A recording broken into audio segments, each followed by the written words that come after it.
ওগো কলিহতজি মনে রে কাজ জানো না, মনে কাজ জানো না, মনে রে কাজ জানো না, মনে কাজ জানো না। এমন মানব জমি রইল কপি আমার করিলে সন্তোষ করা। এমন মানব জমি রইল পতি আমার কইলে উল্টু শোনা। এমন মানব জমি রইল কপি আমার করিলে সন্তোষ করা।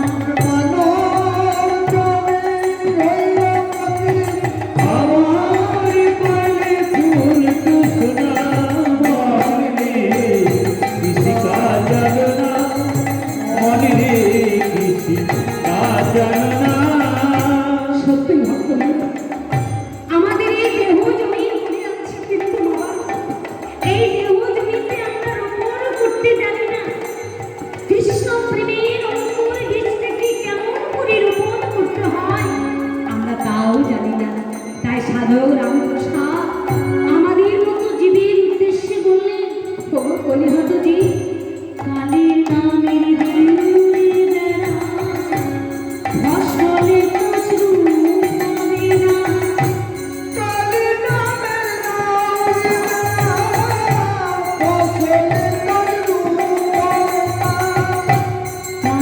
নামের দিনুরে বেড়া ফসলে কচরু হবে না।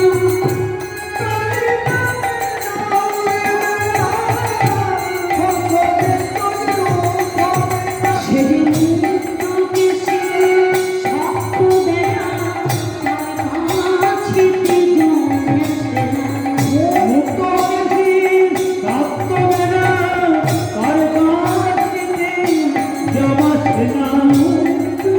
সে শক্ত বেড়া তার কাছেতে জমেছে না।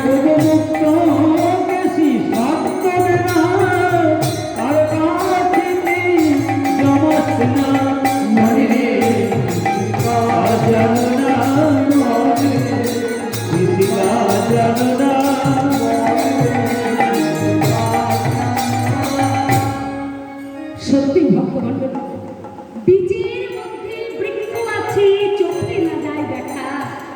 মাগো নামের মধ্যে নামে আছে যুগল পুরুষে একা।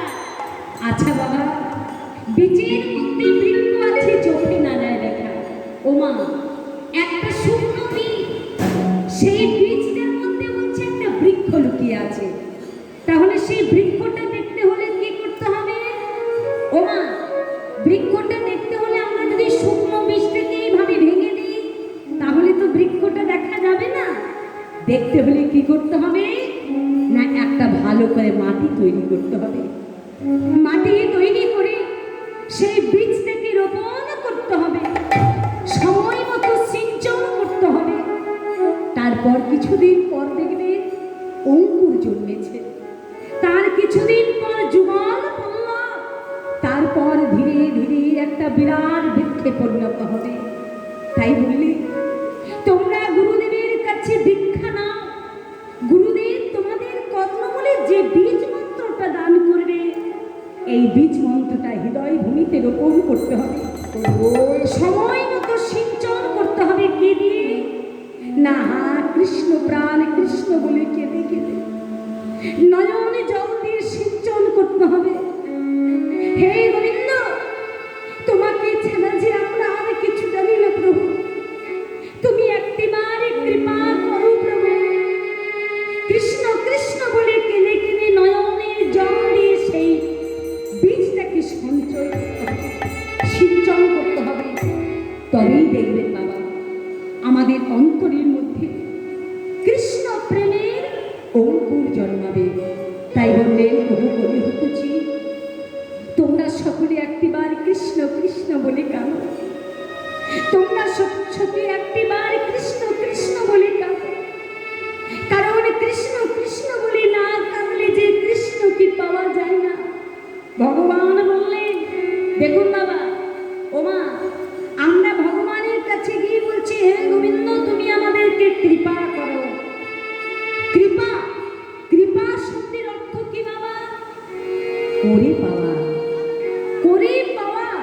ভগবান বললেন, তোমরা আমার কাছে কৃপা চাইছো, কিন্তু কেমন করে কৃপা করব?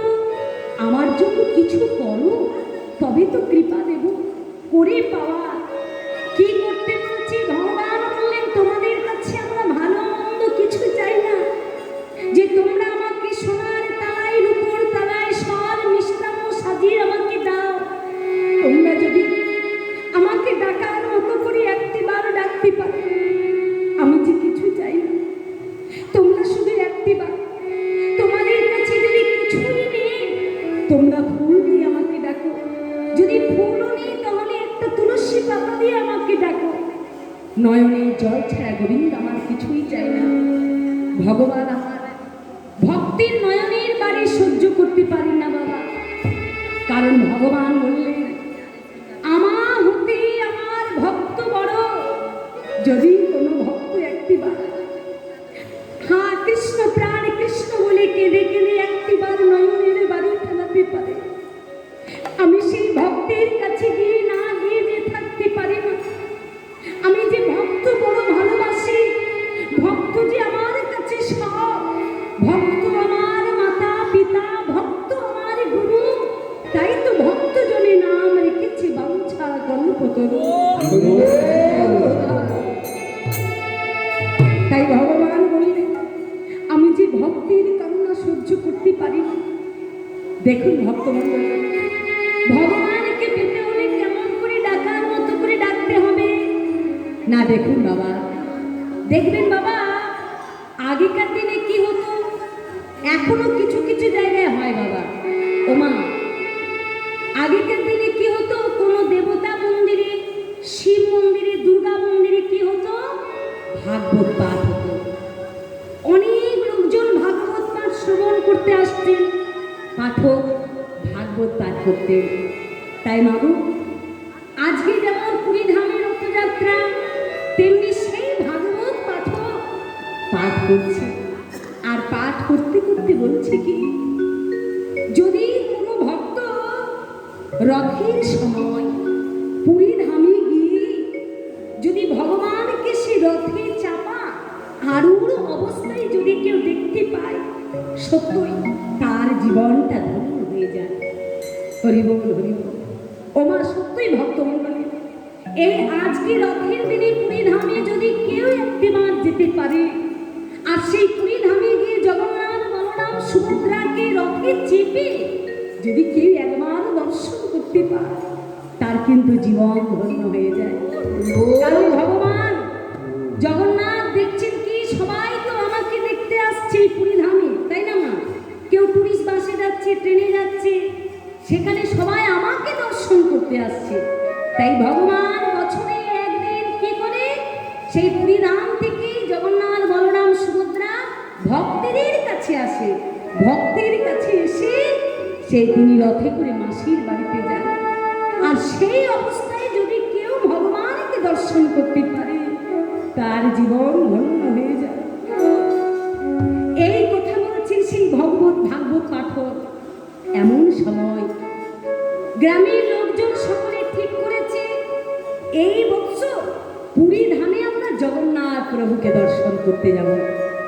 সকলে মোড়লের কাছে গেছে, গ্রামের মোড়লের কাছে, তাহলে এবছর চলুন আমরা সবাই জগন্নাথ দেবকে দর্শন করতে যাই।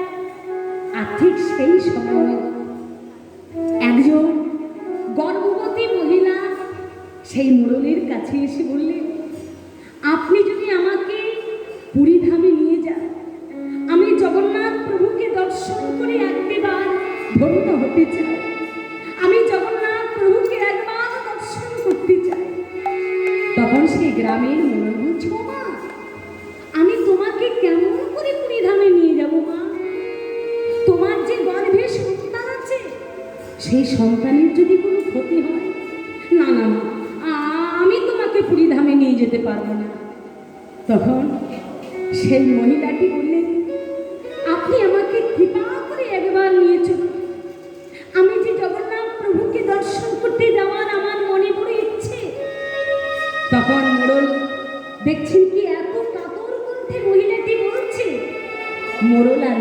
করতে পারলেন না। তবে বলছে, শোনো না, পুরী ধামে তোমাকে নিয়ে যাব ঠিকই, তবে একটা শর্তে। কি শর্ত? যদি রাস্তায় যেতে যেতে তোমার কোনো প্রসব যন্ত্রণা হয়, তুমি যদি কোনো বিপদে পড়ো, আমরা কিন্তু তোমার জন্য থেমে থাকবো না, আমরা কিন্তু এগিয়ে যাব। এই কথা বলে মহিলাটি, গর্ভবতী মা আমার রাজি হয়ে গেলেন। তাই তারা কি করলো? পুরী ধামের পথে যাত্রা শুরু করলো। জয় জগন্নাথ বলতে বলতে তারা পুরী ধামের পথে যাত্রা করেছে। জয় জগন্নাথ, জয় জগন্নাথ, সকলে মিলে বলো না, জয় জগন্নাথ, জয় জগন্নাথ, জয় জগন্নাথ, জয় জগন্নাথ, জয়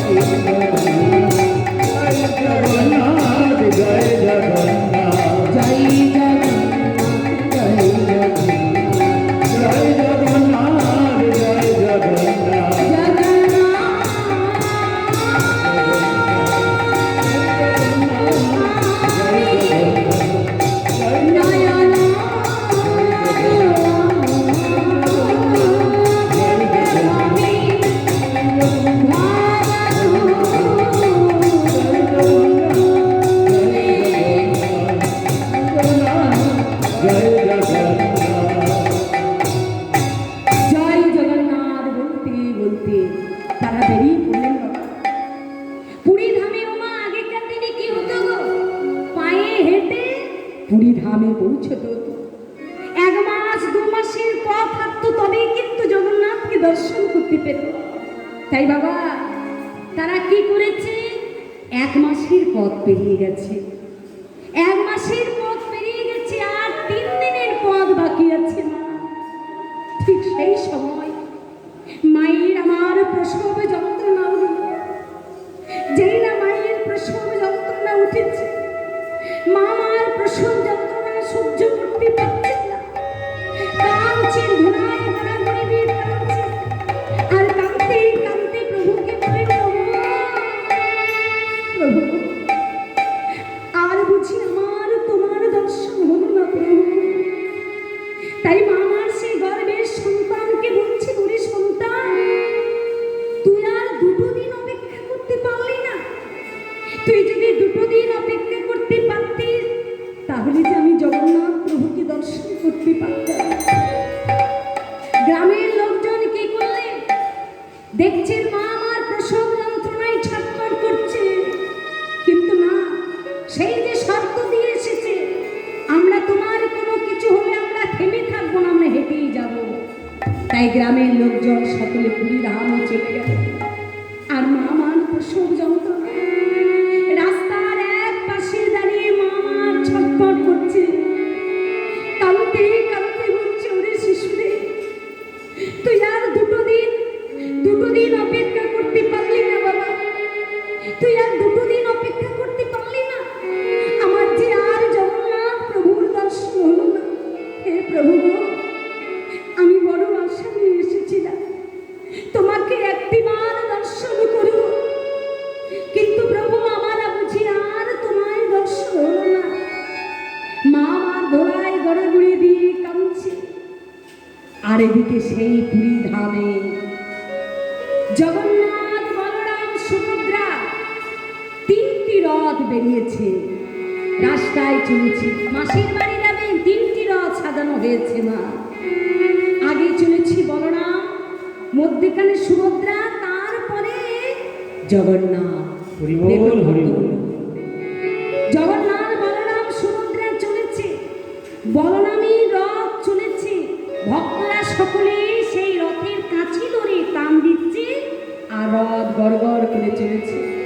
সুভদ্রা রথও চলেছে, কিন্তু এত এত ভক্ত রয়েছে, সকলেই জগন্নাথের রথের কাছে ধরে টান দিচ্ছে, কিন্তু জগন্নাথের রথের চাকা কেউ এক চুলও সরাতে পারল না। কেন মা সরাতে পারলো না? কেন? যিনি যার রথ, তিনি তো রথে নেই, তাহলে রথ চলবে কেমন করে? যার রথ তিনি যে রথে নেই গো, তাহলে তাহলে প্রভু আমার কোথায় গেলেন? না, প্রভু আমার 8 বৎসরে একটি বালক রূপ ধারণ করে মায়ের কাছে পৌঁছে গেছে। 8ম বৎসরের একটি বালক রূপ ধারণ করে প্রভু আমার মায়ের কাছে পৌঁছে গেছে। মায়ের কাছে গিয়ে বলছে, মা, ও মা, তুমি এমন ভাবে রাস্তার ধারে শুয়ে শুয়ে কাঁদছো, তোমার কি হয়েছে? মা আমার বলছে, ওরে বালক, বালুরে, এই দেখ না, আমার যে মনের বড় আশা, আমি জগন্নাথকে দর্শন করব, কিন্তু রে আমার যে খুব কষ্ট হচ্ছে, এই যন্ত্রণা যে আমি আর সহ্য করতে পারছি না রে বালক, আমি কেমন করে প্রভুর কাছে যাব, আমি যা সহ্য করতে পারছি না। তখন ভগবান বললেন, মা, মাগো, তুমি যাবে জগন্নাথ প্রভুকে দর্শন করতে? ও চিন্তা কি মা, আমি তো আছি, আমি তোমাকে নিয়ে যাব। তাই দেখুন মা, মা আমার গোলায় গোড়াগড়ি দিয়ে কাঁদছে, আর ভগবান মাকে বলছো, মা, তুমি যাবে পরিধামে, এসো এসো, আমি তোমাকে নিয়ে যাচ্ছি। না, এইবার আমার হাতটা ধরো দেখি। যেই না ভগবান তার হাতখানা বাড়িয়ে দিয়েছে, মা আমার যেই না ভগবানের হাতটি ধরেছে। দেখুন বাবা, যদি কেউ ভগবানের হাত ধরতে পারে, তার কি আমার বলতে আমার কিছুই থাকে না? তার কি এই ভব যন্ত্রণা কিছু থাকে বাবা? এই ভব যন্ত্রণা দূরীভূত হয়ে যায় যেই না মা আমার ভগবানের হাতটি ধরে উঠেছে। মা আমার দেখছি কি আমার কষ্ট যন্ত্রণা কোথায় যে চলে গেল, মা আমার বুঝতে পারলেন না।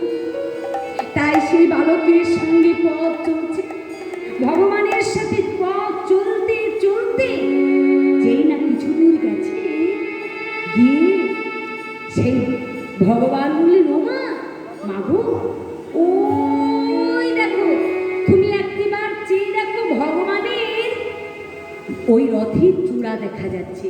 তুমি এক কাজ করো, ওই চূড়াটি দর্শন করে একবার প্রণাম করো।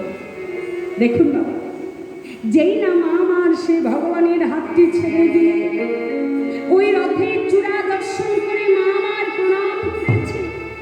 জয় জগন্নাথ বলতে বলতে যেই না মা আমার প্রণাম করেছে, প্রণাম করে যেই না তাকিয়েছে, দেখছে কি বালক নেই।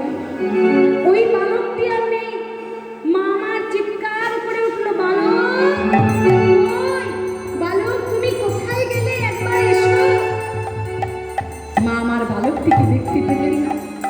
তাই মা আমার সেই রথের ধ্বজা দর্শন করতে করতে আর জগন্নাথ বলতে বলতে ছুটতে ছুটতে চলেছে। জয় জগন্নাথ, জয় জগন্নাথ, জয় জগন্নাথ, জয় জগন্নাথ, জয় জগন্নাথ, জয় জগন্নাথ, জয় জগন্নাথ, জয় জগন্নাথ, জয় জগন্নাথ,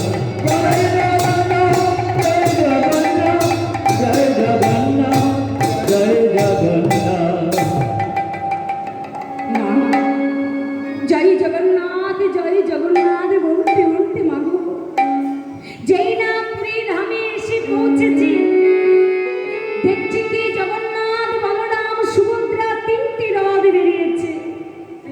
ভক্তরা সকলে রথের কাছে ধরে বলরামকে নিয়ে যাচ্ছে, সুভদ্রাকে নিয়ে যাচ্ছে। মা আমার দেখছে কি যে 8ম বর্ষের বালক আমার কাছে গিয়েছিল, মা আমার দেখছে সেই 8ম বর্ষের বালকটি রথের উপর চেপে আছে।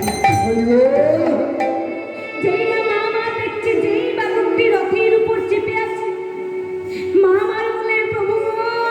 জয়